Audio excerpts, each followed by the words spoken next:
నీవింకను యథార్థతను వదలక యుందువా. భార్య వచ్చి అంటాం. ఈరోజు భార్యలు కొన్నిసార్లు భర్తలను బలహీనపరుస్తారు.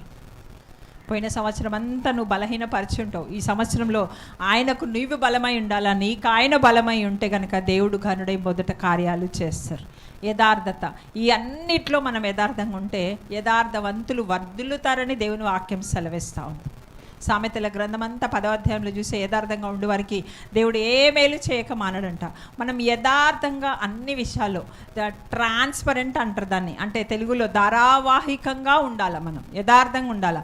పాస్టర్ గారు కూడికకి వస్తావంటే వస్తాను, రానంటే రాను, నీ మాట అవునంటే అవును, కాదంటే కాదు.